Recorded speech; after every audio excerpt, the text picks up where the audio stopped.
This news is presented by BK hardware store, Didwi Tikkar, Hamirpur. सभी प्रकार के paint, hardware, plywood, timber, tiles और marble के लिए संपर्क करें।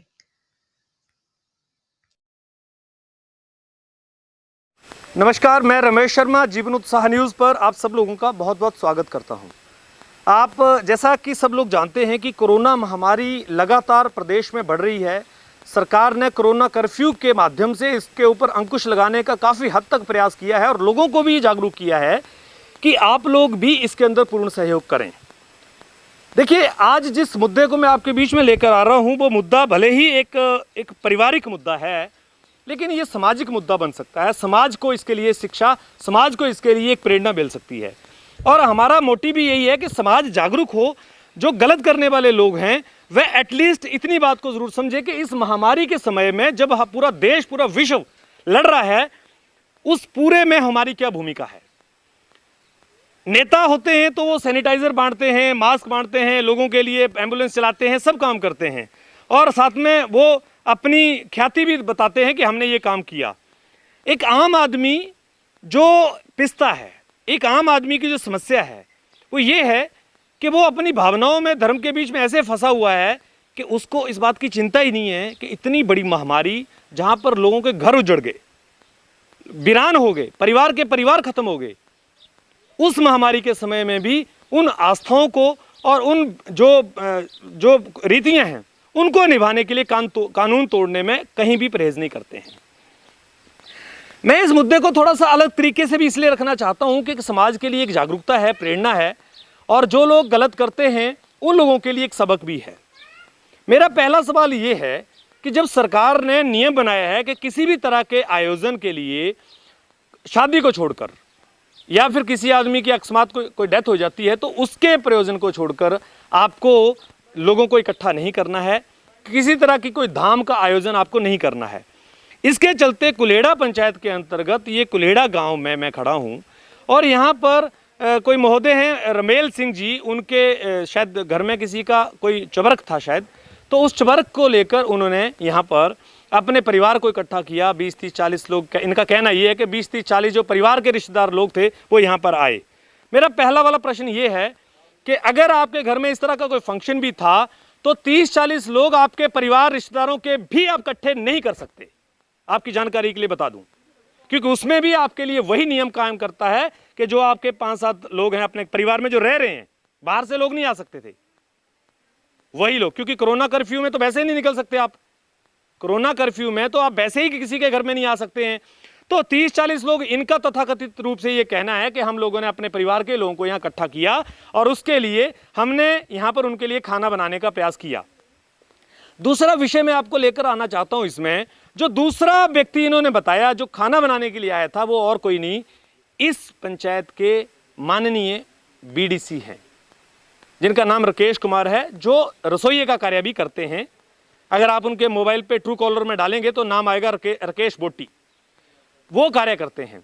उनको इन लोगों ने बुलाया और जिस जगह पे मैं खड़ा हूँ ये देखिए, ये यहाँ पर इन्होंने ये चार बनाई थी, ये देखिए अभी भी गर्म है ये देखिए ये चार इन्होंने बनाई और यहाँ पर इन्होंने खाना बनाया। जब यहाँ पर बाढ़ पंच साहब से बात हुई हमारी, देखिए बहुत गर्म है अभी भी ये गर्म है, तो आप अंदाज़ा लगा सकते हैं कि मैं जो बता रहा हूँ आपको, मैं आपको इसलिए खोद के दिखा रहा हूँ ये, ताकि आप कभी ये ना सोचें कि मैं सिर्फ मजाक कर रहा हूँ। मैं इस मुद्दे को लेकर बहुत ही सीरियसली बात कर रहा हूँ। देखिए गर्म है इसमें।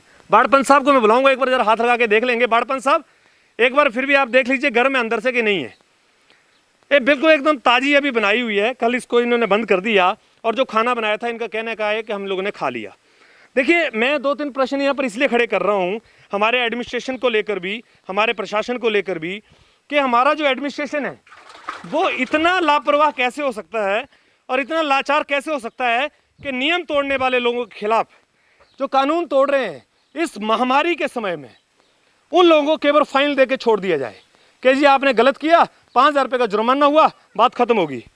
सब डिजास्टर मैनेजमेंट एक्ट के तहत अगर आप इस तरह का कार्य करते हैं जो लोगों की जान का भी कहीं ना कहीं कारण बन सकता है, क्योंकि अगर जिस तरह से इन्होंने खाना बनाया, पहली बात तो जिस व्यक्ति को खाना बनाना होता है उसका एक कोविड टेस्ट होना जरूरी होता है। अगर इसके घर में भी बना रहा, अगर पहली बात तो घर में बना ही नहीं सकता तो ये सब नियम, ये सब काम होने के बाद में यहाँ पर बाढ़ साहब को सूचना मिली। अब बाढ़ साहब से बात करेंगे कि उनको कैसे सूचना मिली थी, क्या हुआ था, क्या इन्होंने आकर देखा, और हम इसको लेकर पुलिस से भी बात करेंगे कि पुलिस ने उसके ऊपर जो जुर्माने का प्रावधान रखा वो किस आधार पर रखा, कि जुर्माना देकर इनको छोड़ दिया जाए, किस आधार पर ये तय किया।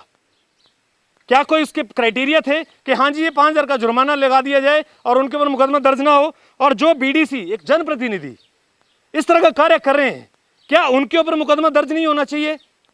पंचायतों की क्या रिस्पॉन्सिबिलिटी है, बाढ़ पंच की क्या जवाबदेही है? सरकारें बार बार बोल रही हैं। मुख्यमंत्री जयराम ठाकुर जी ने भी पंचायतों को पूर्ण रूप से हिदायत दी है कि आप बिल्कुल भी इस तरह की लापरवाही ना होने दें। अगर कोई इस तरह का मामला आता है तो उसके जिम्मेवार आप होंगे। हमारे बीच में बाढ़ पंच जी हैं, त्रिशला जी, मेरा नमस्कार जी। बहुत सिंपल सा सवाल है।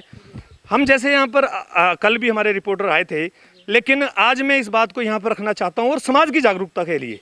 पूरा दुनिया, पूरा विश्व देखता है कि आज कोरोना महामारी में लोगों के परिवार बिछड़ गए। किसी के घर का कोई आदमी चला गया, वो आदमी आज बेसहारा हो गया, सिर्फ इसलिए कि लोगों ने लापरवाही की है। आज इस तरह के प्रयोजनों की क्या पहले ज़रूरत है, पहले आप बताइए। जरूरत है सर, गलती की है इन्होंने जी। जब पहले तो मैं परसों घर नहीं थी और ना तो इन्होंने मुझे खबर दी कि हम ऐसे ऐसे फंक्शन कर रहे हैं जी। और ठीक है इन्होंने किया। जब मैं मौके पर आई तो मैंने बंद करवा दिया जी।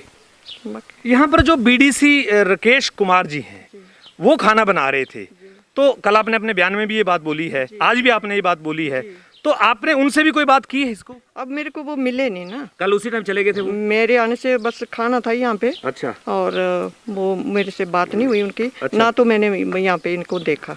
अच्छा, कितने लोग इनके घर में थे? आप कह रहे हैं इनके घर परिवार वाले कह रहे हैं कि 30-40 लोग तो हमारे घर के ही थे। तो 30-40 लोग इनके कहाँ से आए थे?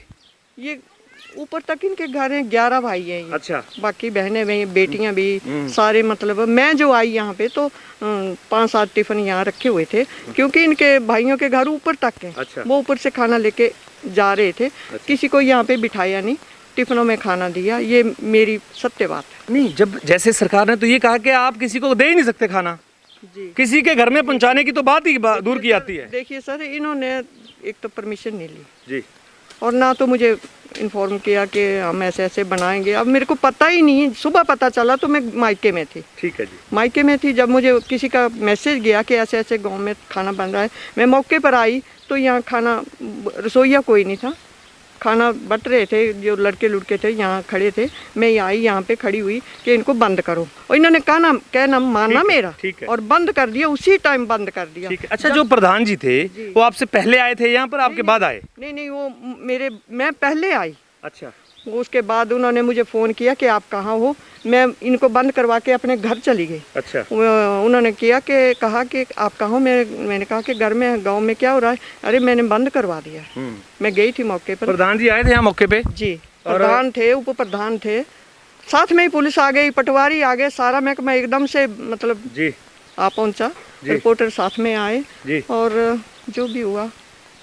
तो मतलब बीडीसी साहब से आपकी अभी एक बार भी बात नहीं हुई? इस बारे में कोई बात नहीं हुई। ठीक है जी, मैं भी आपको लूँगा। देखिए, ये बड़ा प्रश्न यहाँ पर मैं खड़ा कर रहा हूँ, और आप सोच रहे होंगे कि यार एक छोटी सी रसोई तो बनाई, क्या फ़र्क पड़ता है? साहब, बहुत बड़ा फ़र्क पड़ता है। एक रसोई नहीं बनाई, आपने सरकार के जो नियम हैं उनका पूर्ण रूप से उल्लंघन, अवहेलना कर दिया। क्योंकि देखिए, आज कोरोना महामारी से हम लोग लड़ रहे हैं।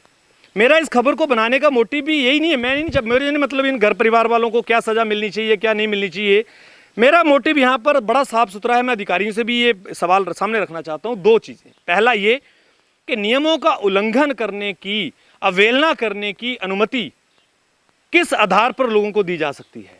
दूसरा, एक पंचायत के जिम्मेवार व्यक्ति जिनको चुना गया है लोगों की सुरक्षा के लिए, लोगों की डेवलपमेंट के लिए, वो व्यक्ति गलत निर्णय क्यों ले सकते हैं? अगर वो गलत निर्णय लेते हैं तो उनके ऊपर कार्रवाई क्यों नहीं? मैं यहाँ पर आया तो अभी लोगों ने कहा, इनके परिवार वालों ने, कि जी आप राजनीतिक से प्रेरित हैं। साहब, मैं आपको बता देता हूँ, अगर रमेश शर्मा जैसे व्यक्ति को आप राजनीतिक से प्रेरित व्यक्ति बता सकते हैं, तो फिर उन लोगों को जो राजनीति में जुड़े हुए पत्रकार हैं उनको क्या कहेंगे आप? मेरा मकसद बिल्कुल साफ सुथरा है कि समाज के अंदर इस तरह की लापरवाहियां ना हो, क्योंकि आज जिस तरह की महामारी से हम गुजर रहे हैं, बहुत सारे परिवारों को हम देख रहे हैं जिनके परिवारों में कोई कमाने वाला नहीं रहा। पता क्यों? उन्होंने लापरवाही करी, उन्होंने थोड़ी थोड़ी चीज़ों को अंडर एस्टिमेट कर दिया। और उस अंडर एस्टिमेट की वजह से आज ये महामारी घरों में, गाँव के अंदर फैल गई। अभी हम लोग तो बहुत सुखी हैं, हिमाचल प्रदेश के अंदर बहुत हद तक ये सही बचाव है। सरकारों ने इतना प्रयास किया है, सभी जितने भी नेता हैं, जितने हमारे विधायक साहब हैं, पुराने पूर्व विधायक बलदेव शर्मा जी हैं, या जितने भी लोग हैं, सामाजिक कार्यकर्ता हैं, सभी लोग तन मन धन से अपनी इस कोरोना महामारी से लड़ने के लिए काम कर रहे हैं। लेकिन एक आम आदमी इस महामारी में लड़ने से अपना योगदान नहीं देना चाहता, ऐसा क्यों? तो बीडीओ साहब, डीसी महोदय से मैं ये रिक्वेस्ट करूंगा कि सबसे पहले तो जो बीडीसी जिन्होंने यहाँ पर ये गलती की है, उनके खिलाफ सख्त कार्रवाई की जाए। और पंचायत को कितनी जानकारी थी इसको लेकर, नहीं थी, ये तो इन्होंने बता ही दिया। अब इनकी बातों में कितनी सच्चाई है मैं इसको लेकर नहीं मानना चाहता। हाँ, इन्होंने अपनी जिम्मेवारी निभाई यहाँ आकर, और इन्होंने आकर यहाँ पर उनको रोका, ये काबिले तारीफ बात है। लेकिन इन लोगों ने, परिवार वालों ने इतनी भी गनीमत नहीं समझी कि वह लोग पंचायत को या वार्ड मेंबर को अपने फेवर में लेते और अपनी बात बताते। तो जीवन उत्साह न्यूज़ के माध्यम से मैं इस बात को आपके बीच में लेकर चल रहा था। आप लोग क्यों जिम्मेवारी नहीं निभाना चाहते हैं समाज के प्रति, ये आपको तय करनी है। बात इस खबर से, बात आपके ऊपर एक्शन से नहीं है, बात यह है कि आपको, हम सबको मिलकर एक ऐसा योजना बनानी पड़ेगी कि इस महामारी से हम धीरे धीरे निकल सकें। क्योंकि किसी का परिवार का जब कोई व्यक्ति जाता है, कोरोना का पता तब लगता है, तब समझ में आता है कि कोरोना कितनी खतरनाक ये महामारी है। और एक आम आदमी जो इस तरह की गलतियां कर रहा है, जैसे कि इन्होंने कहा कि हम रिश्तेदार बुलाए हुए थे, तो रिश्तेदारों को भी बुलाने से परहेज कीजिए, क्योंकि रिश्तेदार के साथ कोरोना नहीं आएगा इस बात की कोई गारंटी नहीं है। क्योंकि आपने देखा होगा, अभी बाप मर गया तो बेटा कंधा देने के लिए तैयार नहीं है। परिवार का कोई मर गया तो उन्होंने लाश लेने से मना कर दिया। तो आप सोच सकते हैं कोरोना किसी का रिश्तेदार नहीं है। इसके लिए हम सबको मिलकर लड़ना होगा, जागरूक होना होगा, और इस तरह की लापरवाहियों से हम लोगों को बचना पड़ेगा। बहुत बहुत धन्यवाद आप सब लोगों का। मुझे पक्का विश्वास है कि आप इस तरह की गलतियां नहीं करेंगे और पंचायत प्रतिनिधि और सख्ती से जिम्मेवारियां निभाएंगे। इन सब चीज़ों को लेकर अपनी पंचायतों में सूचनाएं देंगे। और सरकार इतना पैसा खर्च कर रही है, पता नहीं कितने कितने माध्यम बनाए हैं सरकार ने इस कोरोना के प्रति जागरूक करने के लिए, और आप फिर अगर वहीं घूम रहे हैं तो फिर मनुष्य और पशु में कोई फर्क नहीं है। बहुत बहुत धन्यवाद आप सब लोगों का। प्रधान जी को मैंने बुलाया था, प्रधान जी आज यहाँ पर नहीं आ पाए, मुझे पता है, क्योंकि सवालों के जवाब देना सबके बस की बात नहीं है। वार्ड पंच साहब ने यहाँ पर आकर, चाहे कुछ भी है, यहाँ पर हिम्मत की है। हम आपके लिए धन्यवाद करते हैं कि आप आए, आप खड़े हुए, एटलीस्ट आपने अपनी बात रखना जरूरी समझा। यही एक सच्ची इंसानियत की बात होती है। गलतियाँ सबसे होती हैं, लेकिन अपनी बात रखना आपकी जिम्मेवारी होती है और आपका व्यक्तित्व होता है।